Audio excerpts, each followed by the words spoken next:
Testing. 1 million, 2 million, 3 million. That's working. Okay. I'd like to talk to you about your financial future, and I hope those figures become applicable to all of you as we go along. And I'd like to start by posing a problem for you.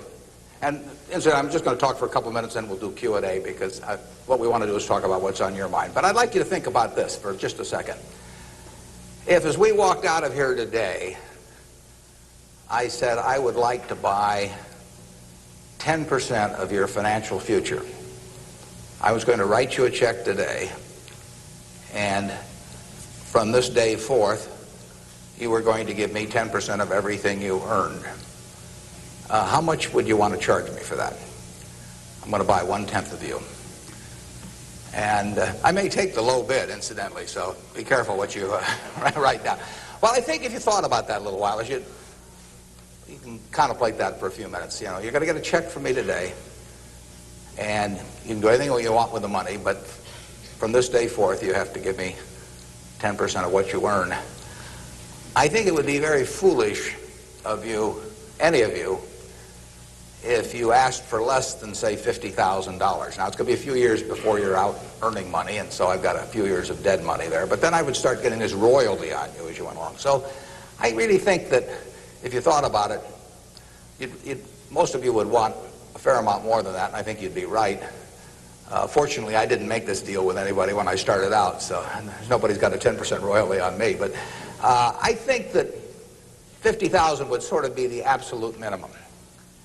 And if you think about that, that means that right today, you are worth $500,000, because if 10% of you is worth $50,000 in cash today, your potential is worth a minimum on a 100% basis of $500,000. That is the big financial asset you've got. It's way more important what you do with that $500,000 asset that you own today than whether you decide to buy stocks or bonds, or whether you put your money in a mutual fund or pick your own stocks or anything of that sort. The biggest financial asset that you have going for you by miles is the value of your own earning power over the years. So that's really what you should focus on. If you're focusing on your financial future, that means you should focus on you. Because whether your 10% is worth $50,000 or $100,000 or $300,000, which would be $500,000 or $1 million or $3 million for all of you, whether it turns out to be one or the other is really dependent in a very large part on what you do in the next few years. All of you in this room have the brains to do extremely well in life. You've all got the energy to do extremely well in life, and then the question is, how do you apply it? If you've got a 200 horsepower motor, do you get 200 horsepower out of it? Do you get your full potential, or do you get 100 horsepower or 50 horsepower? Now, there's two things that can hold you back in getting the full horsepower out of your engine, whatever it may be. All of you have big enough engines. And one of those is a lack of education, but that probably isn't going to happen to very many people in this room. If you did have a lack of education, if you didn't have a chance to get a decent education in life, it wouldn't make any difference what that potential was, because you'd never unlock it. But the second most important thing, and equally as important, is in terms of the habits that you develop, in terms of what you do with yourself. When we hire people, we look for three qualities. We look for integrity, we look for intelligence, and we look for energy. But if they don't have the first one, integrity, the other two will kill you. Because if you're hiring somebody without integrity, you really want them to be dumb and lazy, don't you? I mean, the last thing in the world you want for them is to be smart and energetic. So smart and energetic only goes with integrity. But the nice thing about, you make your own decision on that. You can't change your IQ or how far you can throw a football or how high you can jump or the color of your hair very easily. But you can elect to have integrity that matches anybody else's. And if you match that with intelligence, which you have, and energy, which you have, you will get an extraordinary result, and you'd be very foolish to sell me 10% of yourself for $50,000. On the other hand, if you don't match it with that, your potential will, in a significant part, go unused. And I'll give you a little simple tests to apply in terms of thinking about the kind of habits you want to develop. Because you can have any habits you want to be. You can be lazy, you can be prompt, you can be late, you can be honest, you can cut corners. I mean, you have all these choices. And those are choices for you to make. Nobody else is going to make them for you. And I would suggest that you play this little game with me, too. Think about the person you would most like to be in life. So maybe it's one of your contemporaries, maybe it's somebody a little older, but pick out the person you admire the most, the person that you'd change places with if you could. And then write down why you admire them. Just put it on a piece of paper. And then figure out the person that you would least like to change places with you. Who really turns you off? Who do you find repulsive? And list the reasons why that person turns you off so much. And put those down on the other side of the paper. And then look at that list. And you'll find that everything on the left-hand side, what you admire in other people, the qualities they bring to life, cheerfulness, generosity, all kinds of things, you'll find those are things you can do yourself. It's very simple. You got to apply yourself, but the habits you form in doing that early on will carry you through life.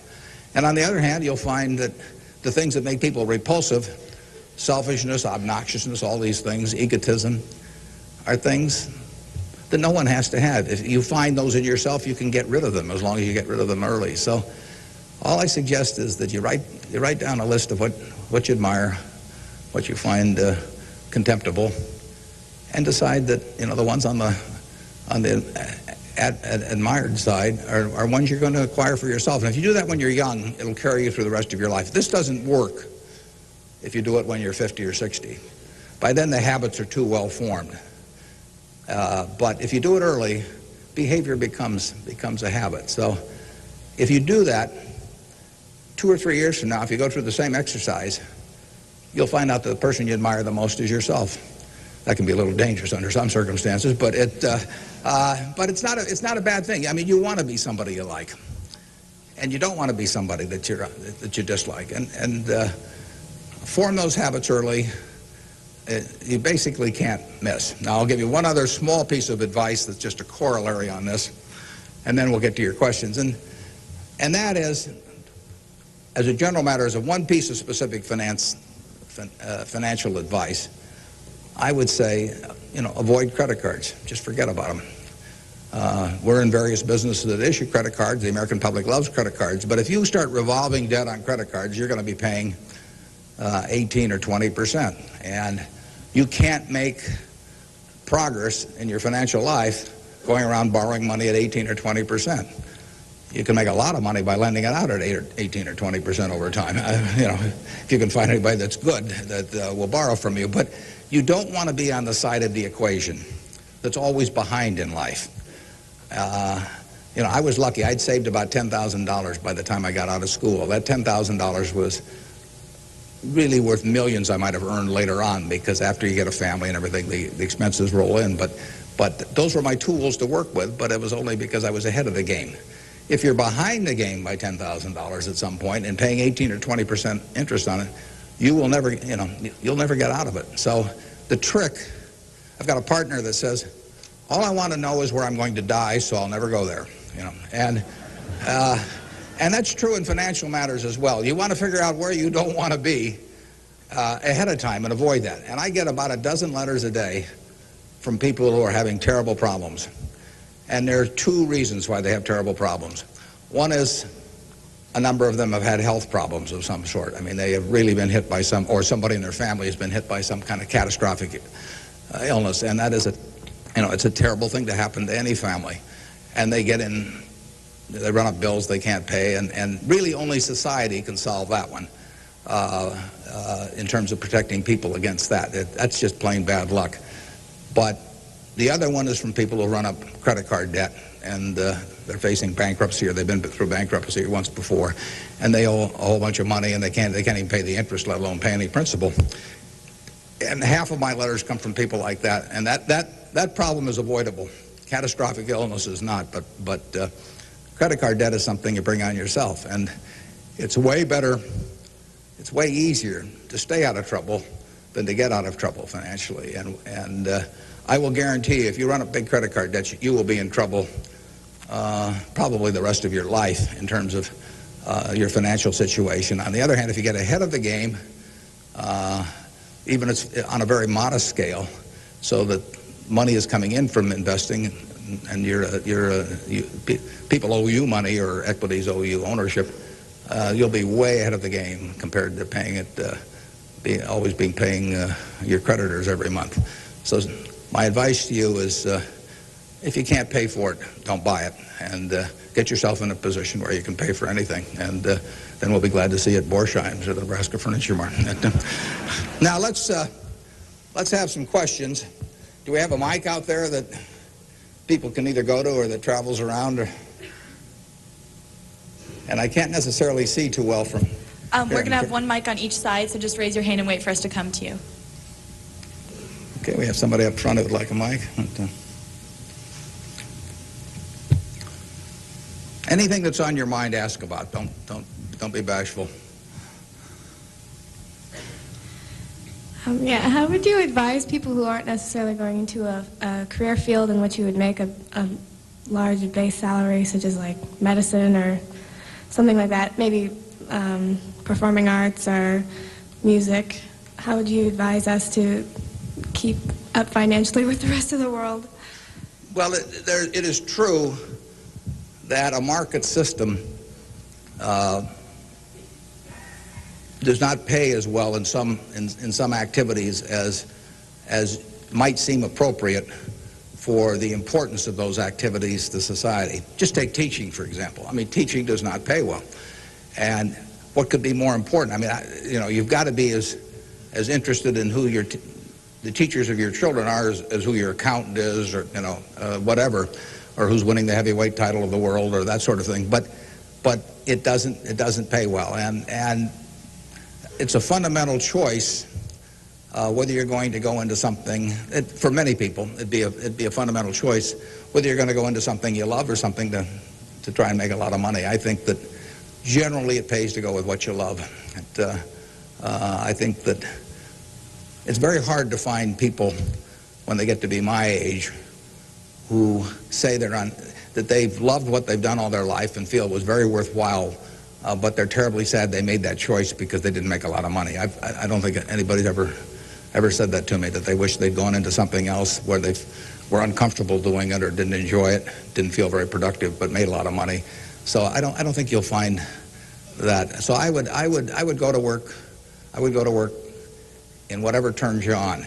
It may turn out that it'll be more profitable than you can think, but almost everybody here will make enough money, unless they get some terrible habits along the way, to do reasonably well. And doing reasonably well in this country really is pretty darn good. I mean, it's not necessary to have huge amounts of money in order to enjoy yourself. I enjoyed myself when I had my $10,000, and I live in the same house that I lived in when I had about that. I bought it 41 years ago. I liked the house then. I like the house now. I mean, if you think about it, if you have a reasonable job, you'll be eating at McDonald's and I'll be eating at McDonald's. So we're at a push on food. I mean, in fact, I hope it's Dairy Queen, actually, and and if you come to Dairy Queen, you'll see me. And you can order anything on the menu I can order, and we both can afford it. You'll wear the same clothes I wear. I'll pay more for my suits, but as soon as I put them on, they look cheap on me. So we'll look about the same. We'll both live in the same kind of houses. I live in that house from 41 years ago, and it's warm in winter, and it's cool in summer, and it's comfortable. And you'll live in a house that's similar. And what difference does it make if you have 50 more rooms or guest houses or all that?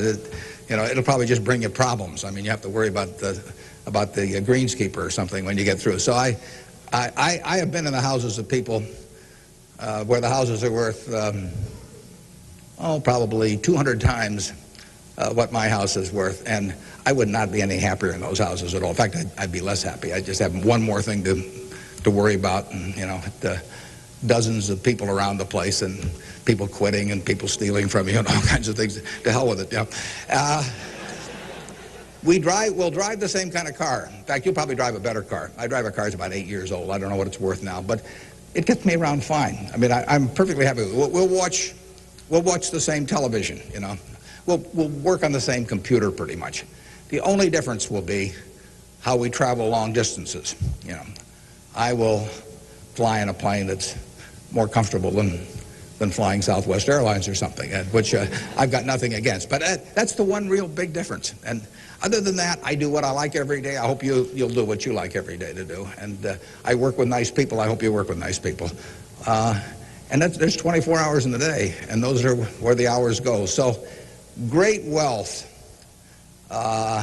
is the tiniest bit different in a real sense than having just a decent income. And to trade a decent income and something you love doing and something where you feel worthwhile doing it for huge wealth where you trade off a lot of your principles would be a terrible mistake.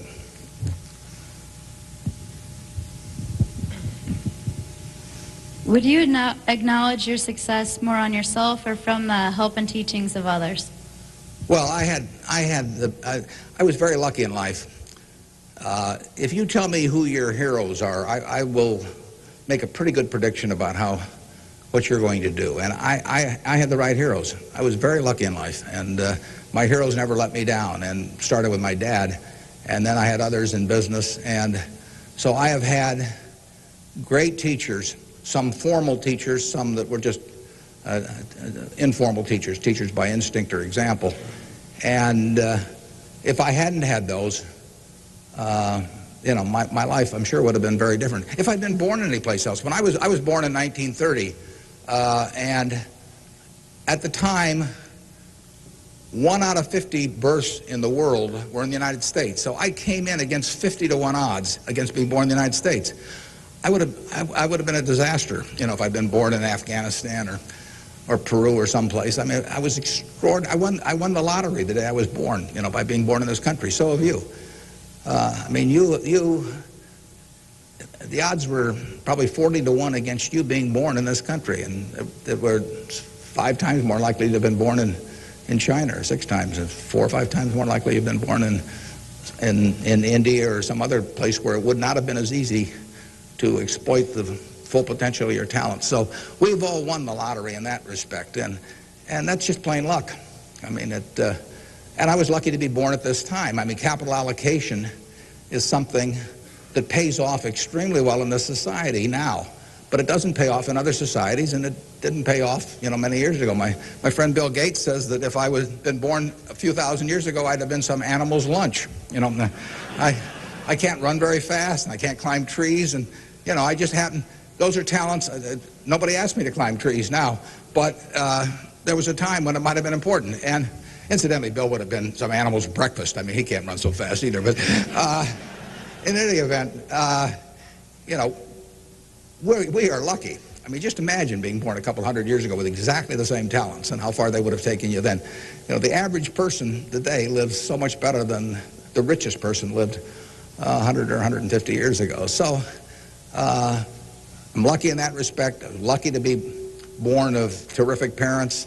I was lucky to be raised in Omaha in a great public school system. I got a start here in the first 8 grades that gave me a foundation that later, when I went off the track a few times, carried me through, because I had a terrific grade school education right here in Omaha at Rose Hill. And one of the reasons I had it, incidentally, is kind of unfortunate, but I had that great education in part because women were being enormously discriminated against. And so a woman at that time could be a teacher, she could be a secretary, she could be a nurse, and that was about it. So you had half the talent pool in the United States limited to just a few jobs. So you had an abundance of talent in those activities like nursing or teaching, because that talent with males was spread across every form of work activity there was, but with women it was concentrated in a few areas, and that benefited me. It's kind of sad because it didn't benefit those teachers,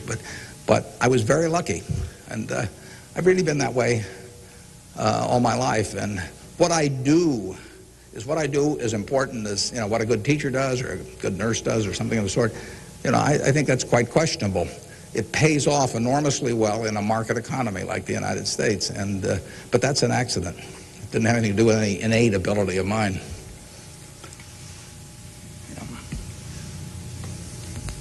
My name is Marina Tsed, and I attend Omaha Central High School. Good for you. Fine institution. Now, Mr. Buffett, technology has been a great factor in stimulating the world economy. What are your predictions for the future of the technology industry, and what is its future role in world economy and the United States economy? Yeah, well, there's no question it's turning the world upside down. It's done it somewhat already, but it will, it's just beginning, but it's moving very fast.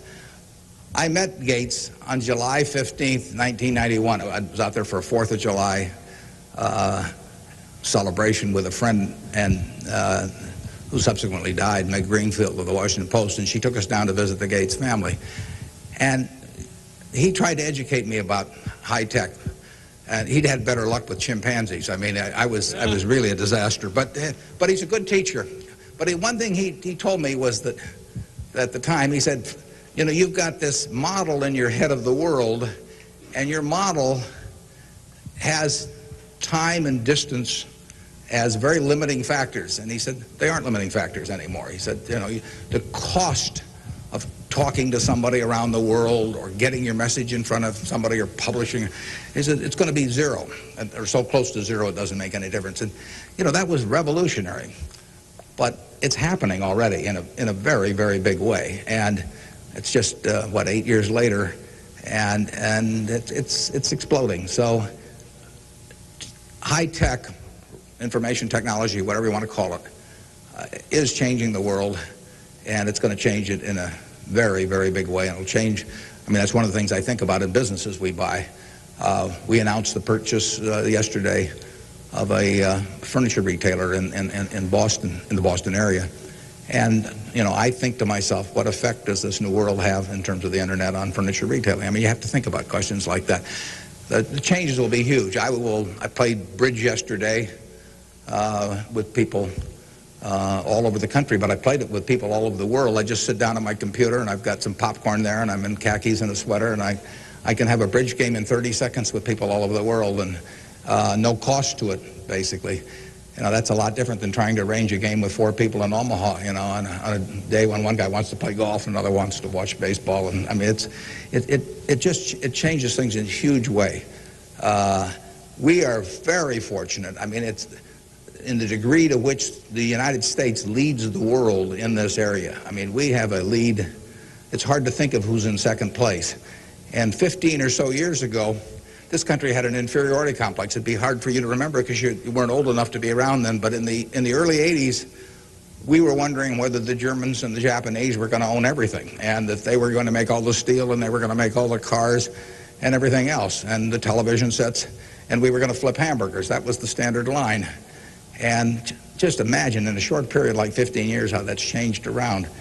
In an important way, that's changed because of this information a revolution, where we, like I said, I don't know who you would name as being in second place in the world, but here's the most important industry in the world, and the United States has this incredible position, and we're moving all the time with that position. So I think that argues for it argues for a terrific future for the world over time, and I think it argues even more for a terrific future for this country.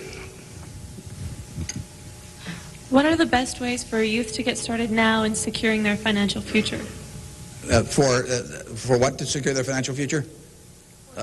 For youth. Youth? Oh, well, it's not very complicated. It goes back to getting full use out of your own talents first. The difference between whether you're going to be earning X or 2X or 3X a year 20 years from now is going to be a function of how well, not how much talent you have, but how well you use the talents you already have. And so that is your best financial future is your own ability and your a capacity to use those abilities to their potential. And that can't be taken away from you. They can't even tax it. Most things, if you own a piece of real estate, if they double the taxes, they double the taxes, and that changes your ownership in the property, because now, in effect, the taxing authorities own more of it because they've got a greater command on the revenue stream. The same thing about almost any asset you have. But they don't tax what's in your head, and they don't tax your ability to start performing when you get to work in the morning and finish in the evening to your potential.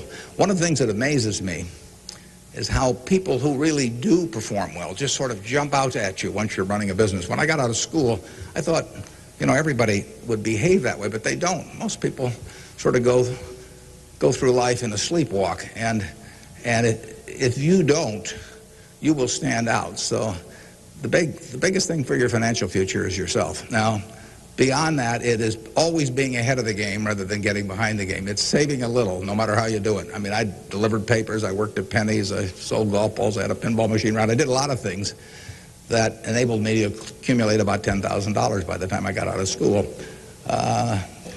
10,000 doesn't go as far now as it did then, but having anything so that you're ahead of the game and not getting behind the game is enormously important. I mean, just, if you're going to run a 100-yard dash against a bunch of people in life, if you can figure it out so that when the gun goes off, you're 10 or 15 yards ahead instead of 10 or 15 yards behind, it's going to make an enormous difference in how that race comes out. So having some net resources doesn't make much difference whether they're in stocks or bonds, in my view, but and not having debt when that gun goes off when you get out of school is a huge plus over being behind the game. And it may come from delivering a paper out in the morning, it may come from part-time work someplace, but put aside a few dollars for yourself so that when the time comes and you enter the workforce, you're ahead of the game and not behind. And then once you get there, don't get behind by buying a whole lot of things that you figure you're going to pay for someday while you're paying 20% interest in between. Students, if you could please say your name and school when you ask a question. Yeah, hard for me to see even where the microphone is, but I can.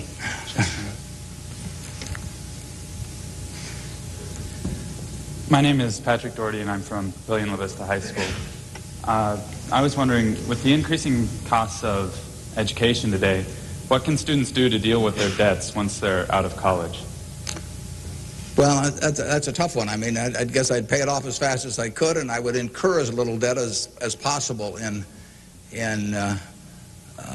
before that time came. And I would say this,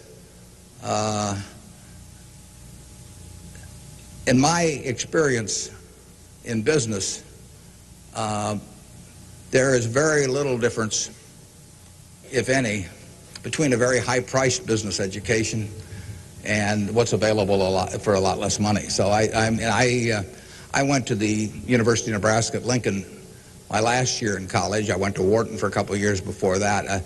I learned just as much at the University of Nebraska as I did at Wharton. And there's nothing against Wharton. I mean, it's just we had a very good school here. I had some terrific professors at Lincoln.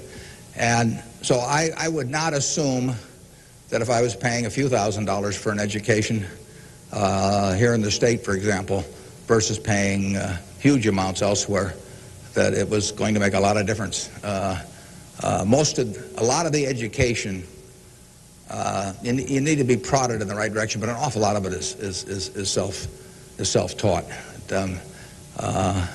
I mean, Andrew Carnegie did a wonderful thing in this country in terms of libraries, and I used to spend a lot of time at libraries. I even got locked in at the University of Omaha, what was then the University of Omaha, and I couldn't get out for hours. And one night I got so entranced with what I was reading. But there's all kinds of information available now with the internet. It's so much easier than it was then. So it's out there to be taken, and it isn't necessary to pay $30,000 or $35,000 a year to go to some big-name school to get the education at all.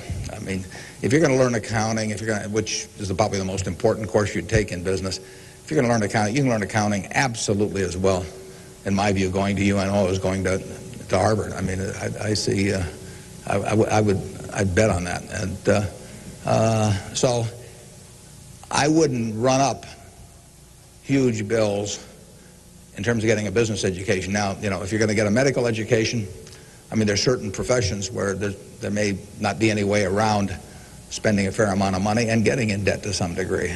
You've got to make that decision yourself, but I'd certainly try to minimize it. And And I would have it figured out how I would handle that debt in, say, a 5-year period after I got out of school, or I would think twice about incurring it. There's a question up here, if we can bring a microphone. My name is Kyle Clark. I'm here representing the Omaha Youth Advisory Council. What advice would you have for a forming nonprofit organization? For forming a nonprofit organization? Well, I've always tried to avoid forming nonprofit organizations.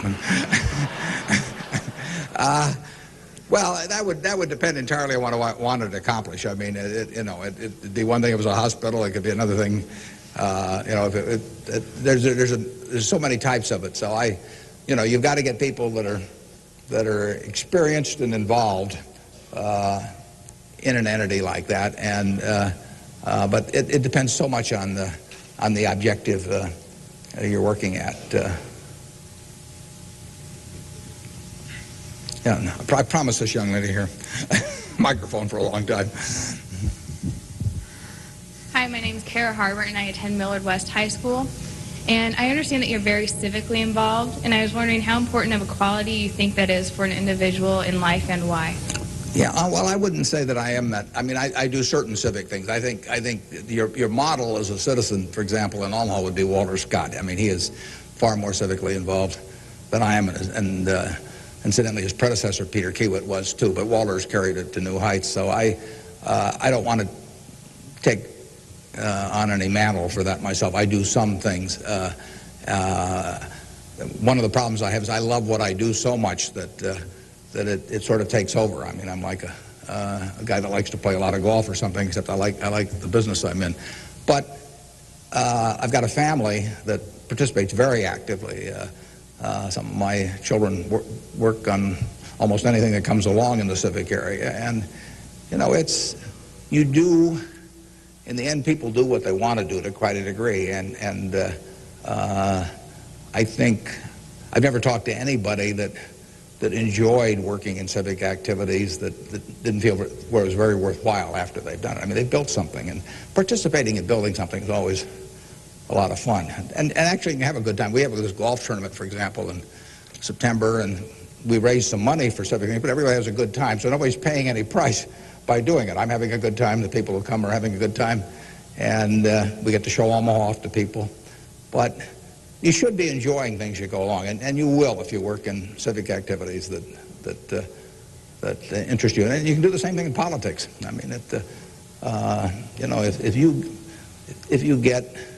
if you find political ideas or politicians who particularly you identify with, you can get a lot of self-satisfaction out of working, and you're doing something worthwhile. So just follow your instincts on that. That'd be my recommendation.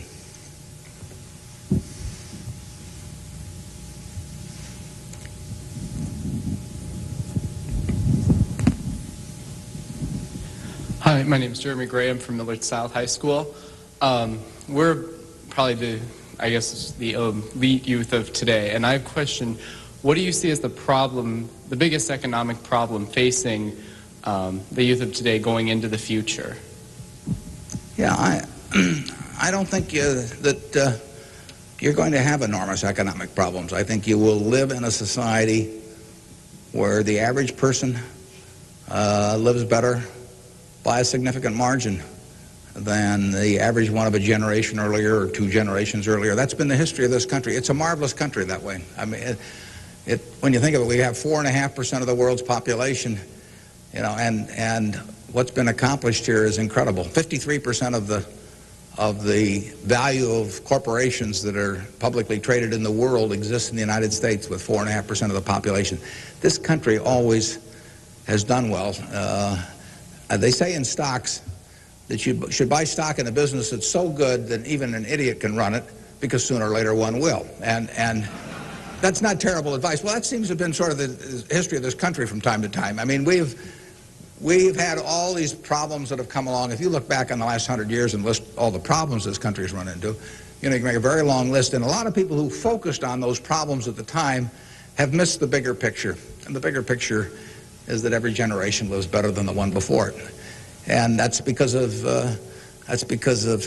savings, because savings enable people to create new tools to do better things as they go along. And it's also due to an environment that lets people realize their potential to a greater degree than most other environments in the world. It's far from perfect. I mean, it's sad how far it is from perfect.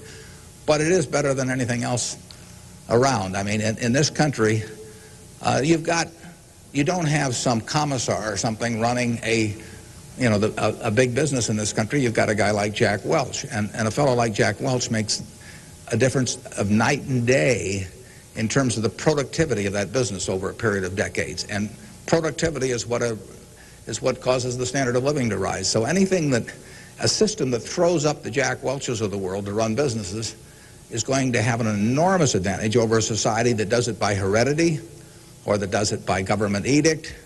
And we're closer to that society that I've described than any other country. And it's led to great things, and it will continue to lead to great things. So I think you've got the best future. You don't face a war, and you've got a better future in terms of achieving material rewards than any generation in history. So I wish I could trade you places. I might get taken up on that by a few of you, though.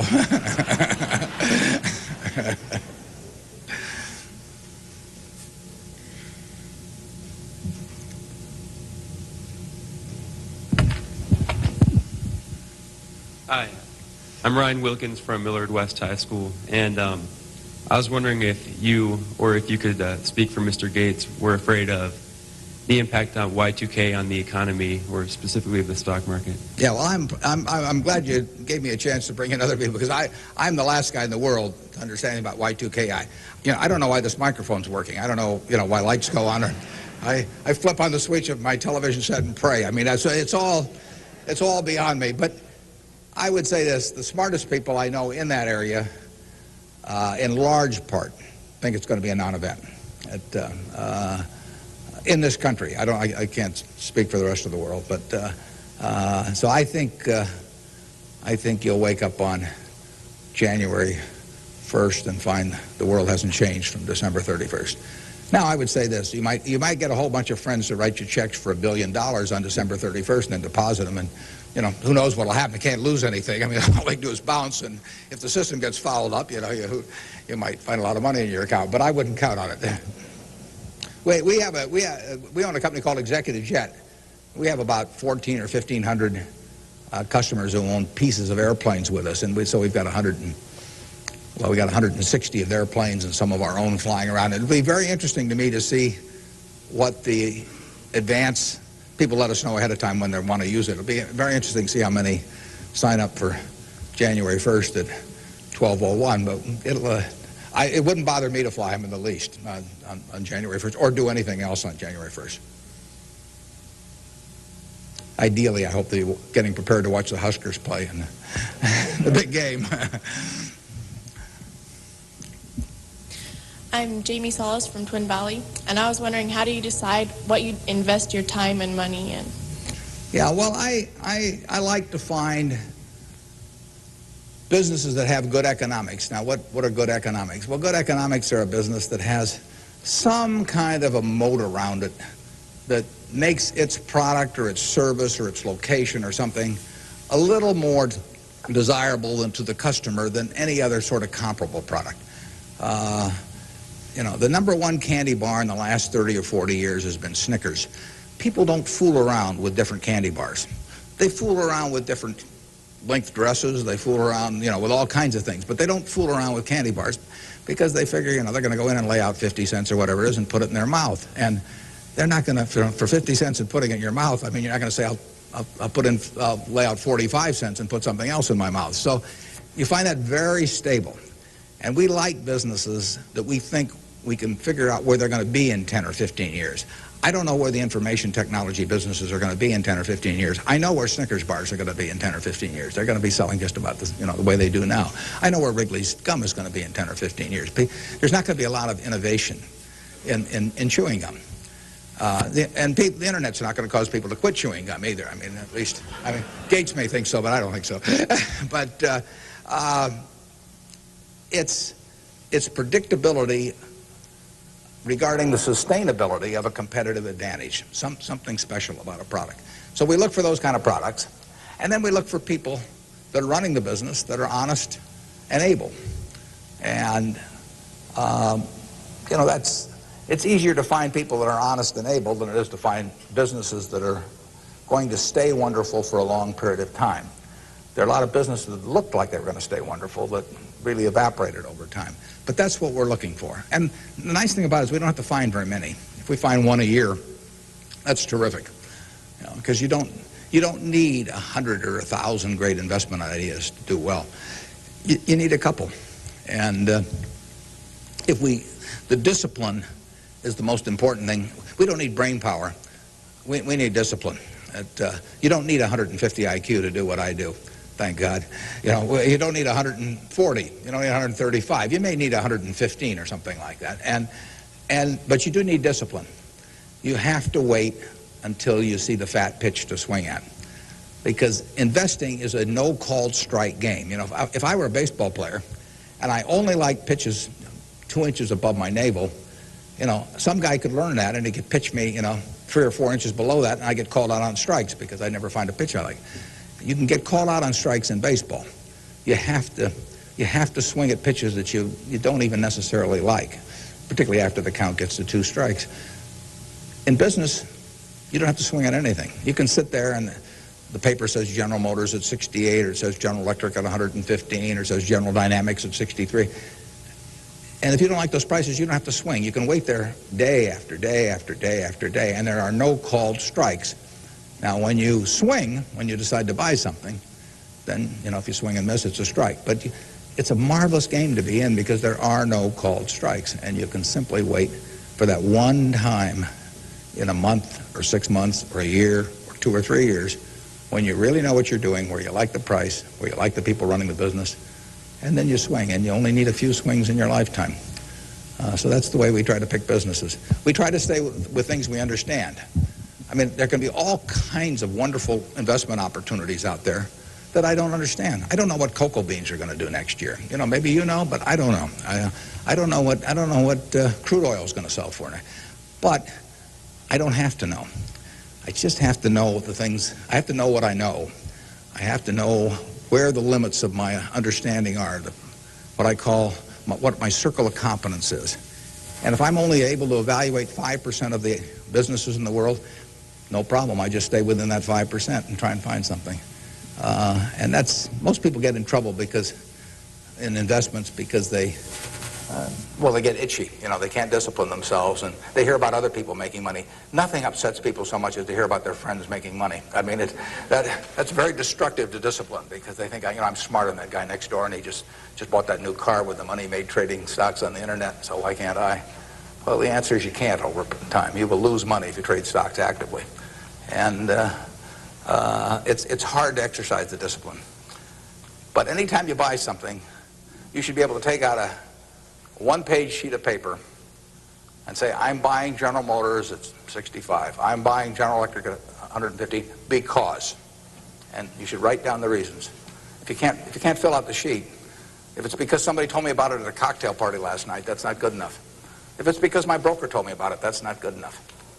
You know, it's you've got to have a reason for thinking that it makes an intelligent investment. You do the same thing if you're buying a farm or an apartment house. If you're buying a farm, you'd say, I'm buying this farm at $1,000 an acre because I think I can earn $60 an acre on it if corn sells at such and such and soybean sells at such and such and yield is such and such. And you'd figure it out. That's the same reason you buy businesses. And when you buy stocks, you're buying a little piece of a business. And that's probably the most important thing to remember in investing is that when you are buying a stock, you're buying a little piece of the business. And if you are buying it at an attractive price for the business, for the whole business, you're going to make money. And if you aren't, you know, over time you won't make money.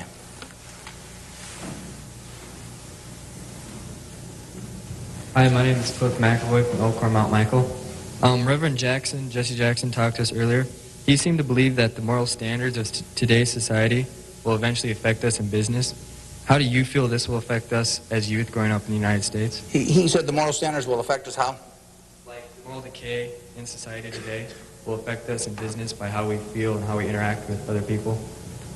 Well, I think very difficult to quantify moral standards over time. I mean, you know, you can pick out huge weaknesses at any given time in terms of how people or the country is behaving, and huge strengths. So I think it's enormously difficult to quantify. I think, by and large, we have made progress in what I would call institutionalized moral standards in this country. I mean, you know, in terms of slavery, in terms of I mean, the women couldn't vote, you know, a century ago. Half the country were second-class citizens in that respect, and they had much lesser rights in terms of inheritance and all kinds of things. The income tax didn't exist 100 years ago, so the idea of taxing people according to how much they benefited from society and their income didn't exist. So I think in terms of institutionalized moral standards, the country has made really quite significant progress in the last 100 years. I think, you know, there's an enormous distance to go. I think we're going in the right direction, maybe by fits and starts, but I think we're going in the right direction, and I think that you know, it will be a significant plus to everybody in this room if they live in a more moral society 40 years from now than a less moral. But I think the odds are that they will. I think the country moves in that direction. It's very difficult to do it, and all kinds of interests that work against it. But in the end, I think the American people want it. And you saw it in civil rights. I mean, it took television to dramatize what was going on, and people that weren't near it preferred not to think about it. But it got through to the conscience of the American people. And a lot of progress has been made there, and there's a lot left to be made, but it's better than it was. And the pace may seem very slow to those people involved, and I can understand that. The pace, you know, for women's suffrage, I mean, that went for decades and decades and decades. Women couldn't be on a jury. I was reading the trial of Clarence Darrow, which took place in California in about 10 or 11. You know, there were no women on the jury. The woman wasn't allowed to be on a jury. They weren't citizens in that sense. So it's the moral behavior of the country has, in my view, improved, but it, you know, and it'll continue to improve, and I hope you all in this room do your part to help it improve.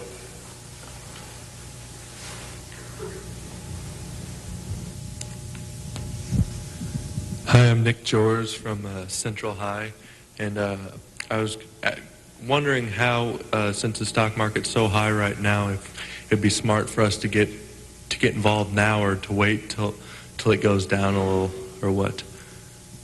Yeah, I can't tell you whether or not to buy stocks now generally. I think it's important that you save money, you know, and whether you put it in the stock market or not, I don't think is terribly important. I think if you're interested in stocks, you should buy it, you know, and you've got a little capital, you should buy a few. I mean, I don't think there's any way of learning about them better than experiencing it. Doing it on paper isn't the same. I can guarantee you, if you lose money on paper or lose real money, it's a different experience. And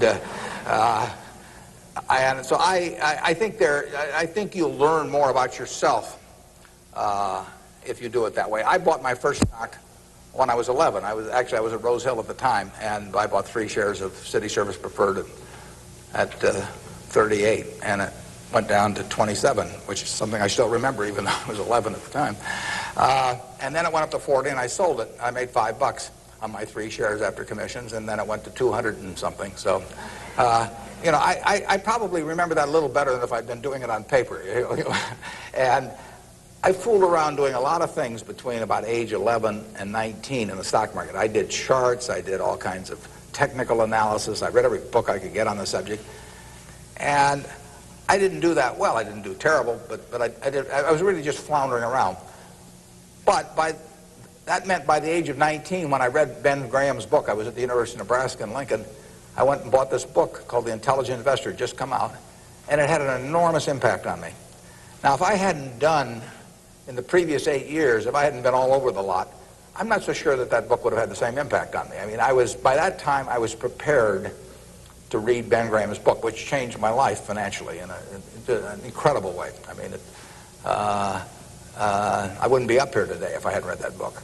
But yeah, part of life is getting prepared so that when something does happen that's significant, you can grasp the significance of it and know what to do with it. And I would say that first 8 years of fooling around, even though it produced nothing financially to speak of, produced a lot in terms of getting my mind prepared for when I really did read something that made sense. And so I was ready to accept it. And I actually went back and went to Columbia to study under Graham, and because of reading that book, and all kinds of things flowed out of it. So I would encourage you, if you're interested in the field, to do a few things. I'd still try and make it as intelligent as possible. I would try to stick with things, businesses I thought I understood. I'd still get out that sheet of paper and I'd write, I'm doing this because, and just test my reasoning. And then I'd go back and read it a year later and see whether what you thought would be true turned out to be true. So I would always check myself. I believe in grading myself on everything. You know, doctors have postmortems, and they do it because they learn from postmortems. In business, people don't like to do postmortems. When I can be on the board of a company, and they can dollars building plants or buying companies, and they never want it 2 years later to run a check on how that decision turned out, because it can be unpleasant. But you learn from postmortems, and you don't want to learn. It's way better to learn from other people's mistakes than your own, but you got to learn from a few of your own too. And the time to do it is when you're young. We can do maybe one more, and then we wrap this up at one, do we? Or maybe two more. My name is Pete Walsh. I'm from Creighton Prep, and my question is, to what extent do you feel that the government, with the current policies of welfare and Social Security, is it financially competent and fiscally prepared for the future? Well, I think that the country as a whole is quite well prepared for the future. That doesn't mean I would adopt every policy they have, but I think we have an enormously rich society, and it'll get richer. Everyone isn't going to participate in that. Some won't participate because of physical disabilities, others because of mental disabilities, others because of shortcomings in the education they received when they were growing up, all kinds of reasons.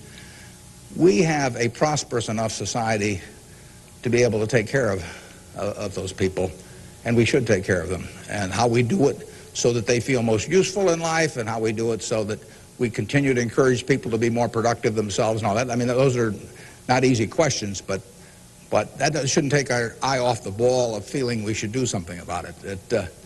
I pose this problem sometimes to people. I say, let's assume that it's 24 hours before you're born. And all of you can take this test, 24 hours before you're born. And a genie comes to you. And the genie says, what was your name again out there? Whatever, we'll call you Joe. And the genie says, Joe, says, you look pretty promising to me. I think you've got kind of a sense of fair play and a good mind. And so I'm going to let you have an extraordinary opportunity. I'm going to let you design the world into which you're going to be born in 24 hours. It's yours. You pick out the political rules, you pick out the economic rules, you pick out the social rules, you design the world. And when you're born in 24 hours, you're going to be born into that world. And that's the world that's going to exist for your lifetime, for your children's lifetime, for your grandchildren's lifetime. And you, having heard of some of these genie jokes in the past, would say, what's the catch? The genie says, well, it's a very slight catch. I said, when you're born in 24 hours, you're going to emerge in this world you designed. But what you don't know is whether you're going to be born black or white, male or female, rich or poor, bright or retarded, able-bodied or infirm, in the United States or Afghanistan.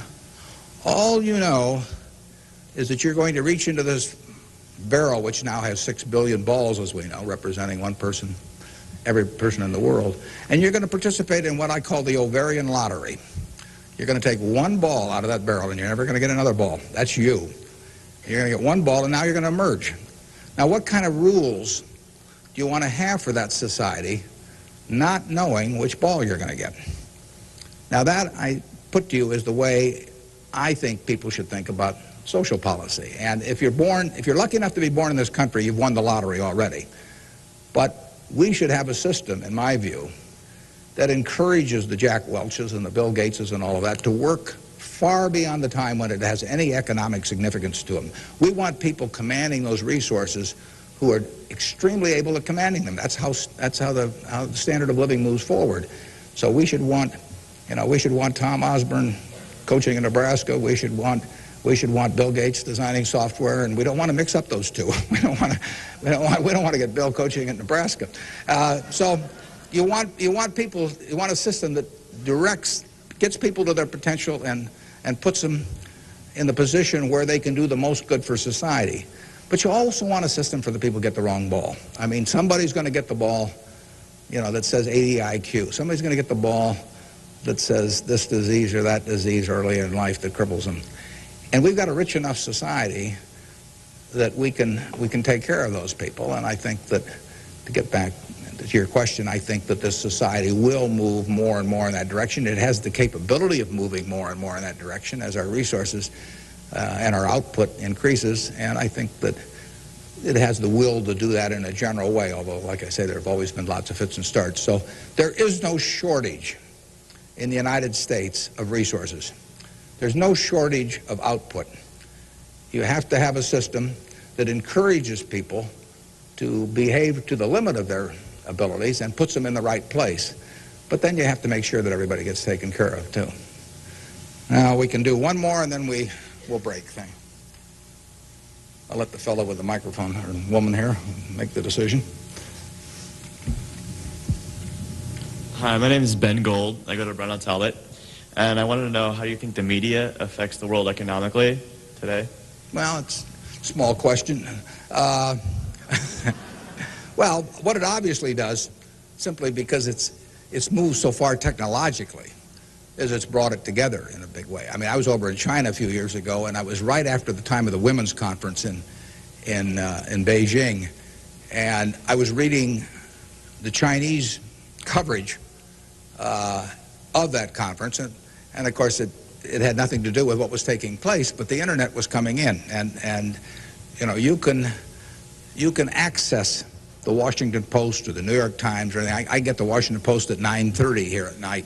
In effect, I never could get it the next day through physical delivery, but by electronic delivery I can read it.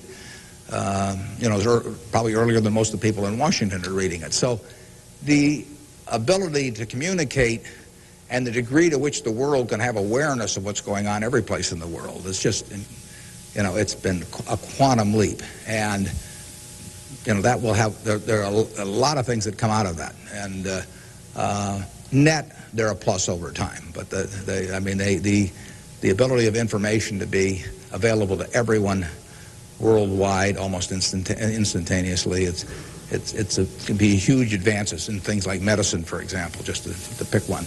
So it's a net plus. It has a big effect, and the definition of media has now been expanded enormously. I mean, there were 3 television networks in the early 1960s, and that was it. There were 3 highways information traveled electronically, and if the 3 pieces of information were I Love Lucy, and something else, those were the 3 choices of information or entertainment that you had for tens and tens of millions of people sitting there looking at a tube.